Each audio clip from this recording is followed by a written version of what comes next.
বিধর্মীকে জোর জবরদস্তি করে কালিমার ধ্বনি লা ইলাহা ইল্লাল্লাহ পড়াচ্ছে, পেয়েছেন? জি না, পাবেন না। আমি নিজের কথাই বলছি। ভাই, মেদিনীপুরে আমি একটা দাওয়াতে গিয়ে আমি একটা ফাঁকা জায়গায় মাগরিবের রক্ত হয়ে গেছে, ফাঁকা জায়গায়, একদম অচেনা জায়গা, নতুন জায়গা। তো দেখলাম ফাঁকা জায়গা, গাড়িটা সাইড করে নামাজটা পড়ে নিই।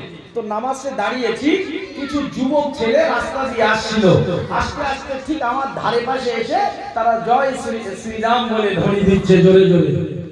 এটা ওদের কালচার, কিন্তু এটা আমাদের ধর্মে চলবে না। আমি বুঝতে পারছি ওদের জয় শ্রীরাম ধ্বনি দেওয়ার জায়গা আরো ছিল, কিন্তু ওই জায়গাটাতে না দিয়ে ওরা আমার ঠিক পাশে এসে অট্টহাসি করছে, অট্টহাস্য করছে আর জয় শ্রীরামের ধ্বনি দিচ্ছে, যাতে আমার নামাজে ব্যাঘাত ঘটে।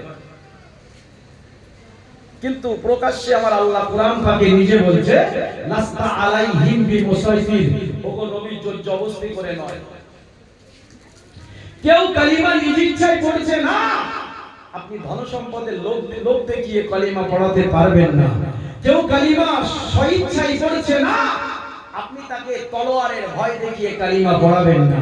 আমি আল্লাহ জানিয়ে দিলাম, জোর জবরদস্তি চলবে না।